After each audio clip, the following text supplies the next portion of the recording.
Hello friend, आप देख रहे हैं अपना YouTube channel Bihar study classes 92। आज हम आपके लिए बहुत बेहतरीन साइंस के इम्पोर्टेंट क्वेश्चन लेकर आए हैं। तो आप ध्यान से इस वीडियो को अंत तक देखें और इस वीडियो को लाइक और शेयर करना ना भूलिएगा। और इस चैनल पर अगर नए हैं तो इस चैनल को सब्सक्राइब कर लें ताकि अगला नोटिफिकेशन आपको समय पर मिल सके।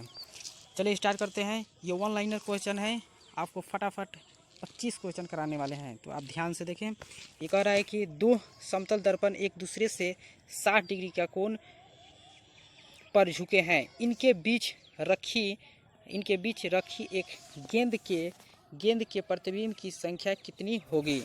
तो इस क्वेश्चन का जो राइट है ये होगी 5 होगी। कितनी होगी? दो समतल दर्पण एक दूसरे से 60 डिग्री के कोण पर अगर झुके हो तो इनके बीच रखी एक गेंद यानी वस्तु हो तो उस प्रतिबिंब की संख्या कितनी होगी?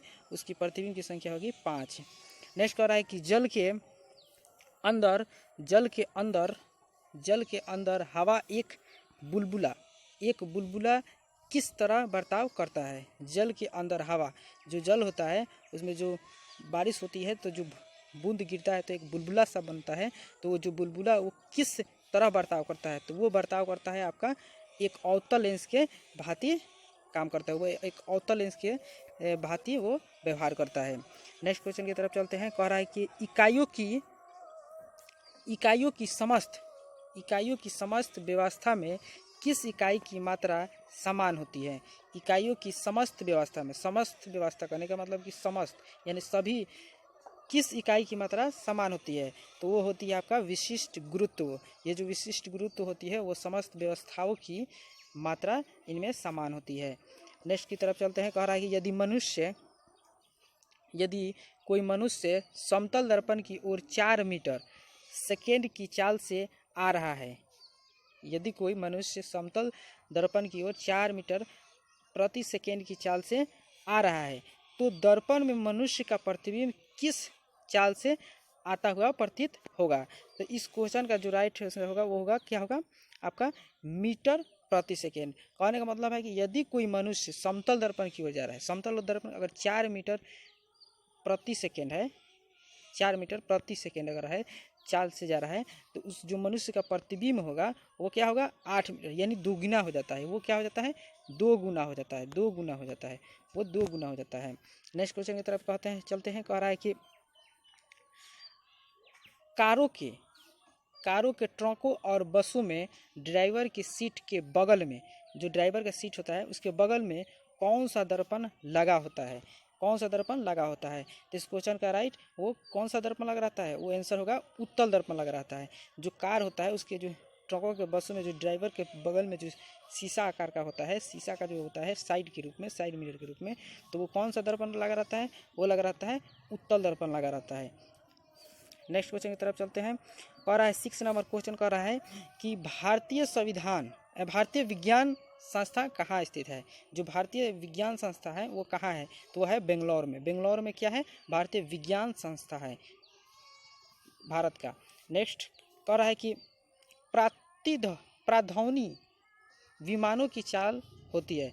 जो प्रातिध्वनिक विमान होते हैं, प्रातिध्वनिक विमान, उनकी चाल क्या होती है? तो उनकी जो चाल होती है वो होती है आपकी कितनी होती है? ध्वनि की चाल से अधिक होती है। ध्वनि की चाल से अधिक होती है। प्रातिध्वनिक विमानों की चाल जो होती है वो ध्वनि की चाल से अधिक होती है। नेक्स्ट की तरफ चलते हैं। कह रहा है कि 8 नंबर कह रहा है कि भू स्थिर उपग्रह की पृथ्वी से ऊंचाई होती है। जो भू स्थिर कहने का मतलब जो पृथ्वी हुआ इससे जो उपग्रह होता है उसके बीच की जो दूरी होती हो वो कितनी होती है? तो वो होती है कितना? 36,000 किलोमीटर। कितनी होती है?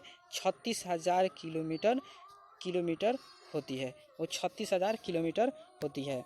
नेक्स्ट कह रहा है कि चिकित्सा शास्त्र के विद्यार्थियों को किसकी शपथ दिलाई जाती है? चिकित्सा शास्त्र के विद्यार्थियों को किसकी शपथ दिलाई जाती है? तो वो दिलाई जाती है हिप्पोक्रेटस। हिप्पोक्रेटस क्या थे? वो एक वैज्ञानिक थे। हिप्पोक्रेटस एक वैज्ञानिक थे, बहुत जाने माने वैज्ञानिक थे। इन्हीं के नाम का चिकित्सा शास्त्र को के जो विद्यार्थी होते हैं उनको शपथ दिलाई जाती है। क्या दिलाई जाती है? शपथ दिलाई जाती है। नेक्स्ट की तरफ चलते हैं। कह रहा है कि 10 नंबर क्वेश्चन कह रहा है कि समुद्र की गहराई नापने के लिए कौन सा उपकरण प्रयोग किया जाता है? समुद्र की गहराई नापने के लिए कौन सा उपकरण का प्रयोग किया जाता है? तो वो किया जाता है फायदोमीटर। फायदोमीटर जो है वो समुद्र की गहराई मापी जाती है। ये जो समुद्र है यहाँ से जो गहराई इसकी मापी जाती है वो हुआ किससे मापी जाती है? फायदोमीटर से मापी जाती है। नेक्स्ट हो रहा है कि कंप्यूटर की चिप, आईसी जो चिप होती है, कंप्यूटर की आईसी चिप किस पदार्थ की बनी होती है? तो कंप्यूटर की जो आईसी चिप होती है, आईसी चिप वो किस चीज़ से बनी होती है? वो बनी होती है सिलिकॉन की, सिलिकॉन की बनी होती है कंप्यूटर की चिप। नेक्स्ट की चलो चलते हैं। 12 नंबर क्वेश्चन कह रहा है कि वह काल्पनिक रेखा जो फोकस एवं पोल से गुजरते हुए फोकस पोल से गुजरते हुए गोलाकार दर्पण पर पड़ती है तो वह कहलाती है, क्या कहलाती है? मान लीजिए गोलीकार ये हुआ, ये अगर एक दर्पण हुआ तो ये जो मुख्य फोकस यही ना हुआ, ये क्या हुआ? यहाँ जो फोकस क्या हुआ? यही ना फोकस हुआ। तो ये जो इससे जो जाती है इसी को क्या कहते हैं? मुख्य अक्ष कहते हैं। इसे क्या कहते हैं? मुख्य अक्ष कहते हैं, मुख्य अक्ष कहते हैं। ये जो हुआ, यही जो हुआ इसको क्या कहते हैं? मुख्य अक्ष कहते हैं। नेक्स्ट कह रहा है कि अगर किसी वस्तु का फोकस अवतल दर्पण पर पड़ता है तो उसकी छाया कैसी बनेगी? अगर किसी वस्तु का फोकस अवतल दर्पण पर पड़ता है तो उसकी छाया कैसी बनेगी? तो उसकी छाया जो होगी वो कैसी बनेगी? वो अनंत बनेगी। वो कैसी बनेगी? वो अनंत बनेगी। अगर किसी फोकस अवतल दर्पण पर पड़ता है तो उसकी छाया कैसे बनेगी? वो अनंत बनेगी, यानी बहुत सारी बनेगी, बहुत सारे अनंत, इसकी गिनती नहीं की जा सकती है। नेक्स्ट क्वेश्चन कह रहा है कि वह धातु जो अम्ल एवं क्षार के साथ क्रिया करके हाइड्रोजन निकालती है, वह धातु जो अम्ल क्षार के साथ क्रिया करके हाइड्रोजन गैस निकालती है वो है जिंक। वो कौन सा धातु है? वो है आपका जिंक, करेक्ट आंसर होगा। यानी जिंक जो धातु है वो अम्ल एवं क्षार के साथ अब क्रिया करके हाइड्रोजन गैस निकालती है। नेक्स्ट की तरफ चलते हैं। नेक्स्ट क्वेश्चन कह रहा है कि चमगादड़ अंधेरे में उड़ते हैं क्योंकि चमगादड़ प्रश्रय तरंगे उत्पन्न करते हैं। प्रश्रय तरंगे कहने का मतलब कि 20,000 से अधिक की ये ध्वनि को सुन सकते हैं, अधिक की ध्वनि को सुन सकते हैं। लेकिन मनुष्य की बात किया जाए तो वो 20 से 20,000 हर्ज तक के बीच ही की वस्तु ध्वनि को वो सुन सकता है। लेकिन चमगादड़ एक ऐसा पक्षी है जो क्या करता है? वो प्रश्रय तरंगे को उत्पन्न करते हैं। जो चमगादड़ अंधेरे में उड़ते हैं, वे चमगादड़ प्रश्रय तरंगे को उत्पन्न करने के बाद वे चमगादड़ अंधेरे में आसानी से उड़ते हैं। नेक्स्ट कह रहा है कि बर्फ में स्केटिंग करना प्रदर्शित करता है कि दाब बढ़ाने पर बर्फ का गलनांक क्या होता है? घट जाता है। जब बर्फ जो होता है उसकी अगर स्केटिंग करना होता है तो प्रदर्शन जब दिखाया जाता है तो जब दाब बढ़ाया जाता है तो बर्फ का गलनांक क्या हो जाता है? वो हो जाता है, घट जाता है। वो क्या हो जाता है? घट जाता है। नेक्स्ट क्वेश्चन की तरफ चलते हैं। कह रहा है कि स्टेनलेस स्टील एक मिश्र धातु है जबकि वायु है एक क्या है? वो मिश्रण है। स्टेनलेस स्टील जो होता है, स्टेनलेस स्टील वो एक मिश्र धातु होता है, लेकिन कह रहा है कि वायु क्या है? तो वायु मिश्र धातु है। नेक्स्ट कह रहा है कि पर्यावरण का अध्ययन जीव विज्ञान की किस शाखा के अंतर्गत किया जाता है?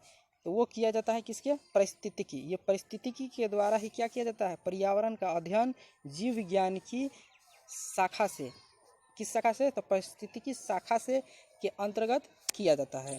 नेक्स्ट की तरफ चलते हैं।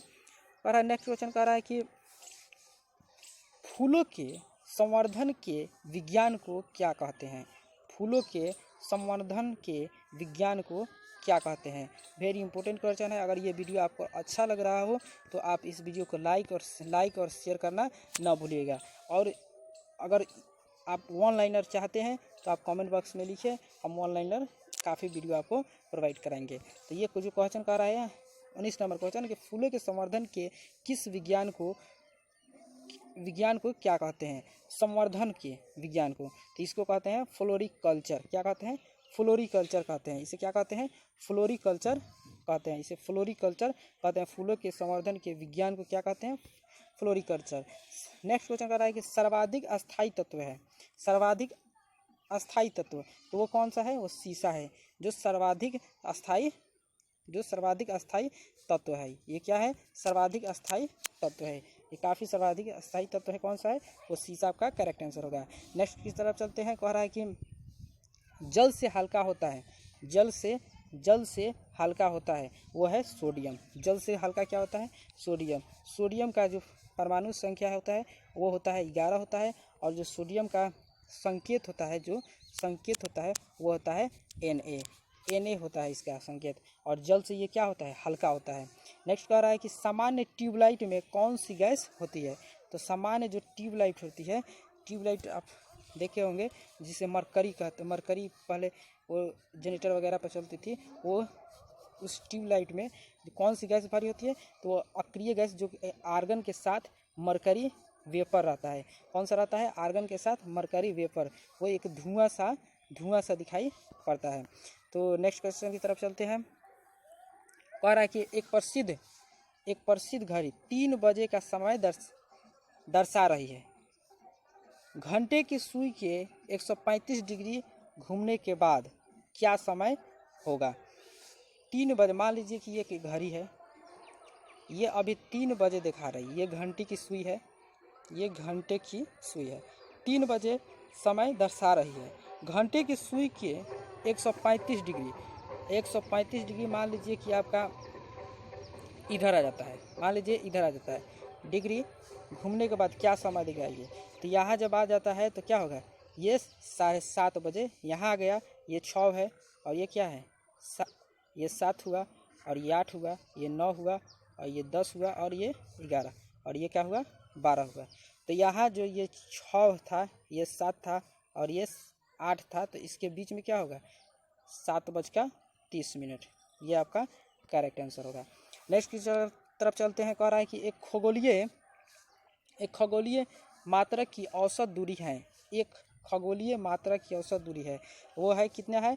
पृथ्वी और सूर्य के बीच की। वो कितनी है? पृथ्वी और सूर्य के बीच की। नेक्स्ट की चलते हैं, और ये आखिरी क्वेश्चन है। देखते हैं। कह रहा है कि किसने न्यूटन से पूर्व ही बता दिया था कि सभी वस्तुएं पृथ्वी की ओर गुरुत्वाकर्षण होती है? यानी ये आर्यभट्ट ने पहले बता दिया, अपना भारत का आर्यभट्ट, जो काफ़ी बेहतर वो क्या थे? विज्ञानी थे, काफ़ी जानकार थे। तो उन्होंने किससे पहले? वो न्यूटन से पहले ही बता दिए थे कि क्या जो वस्तुएं है वो पृथ्वी की ओर क्या होती है? गुरुत्वाकर्षित होती है। यानी पृथ्वी अपने केंद्र की तरफ, पृथ्वी जो है वो अपने केंद्र की तरफ आकर्षित करता है। ये जो आर्यभट्ट थे, इन्होंने शून्य का भी आविष्कार किया। क्या किया? शून्य का आविष्कार किया। इन्होंने ही शून्य का आविष्कार किया। तो अगर ये आपको वीडियो अगर अच्छा लगा हो तो आप इस वीडियो को शेयर कर दे और इस चैनल को सब्सक्राइब कर ले, ताकि अगला जो अपडेट मिलने वाला है वो आपको समय पर मिल जाए। धन्यवाद।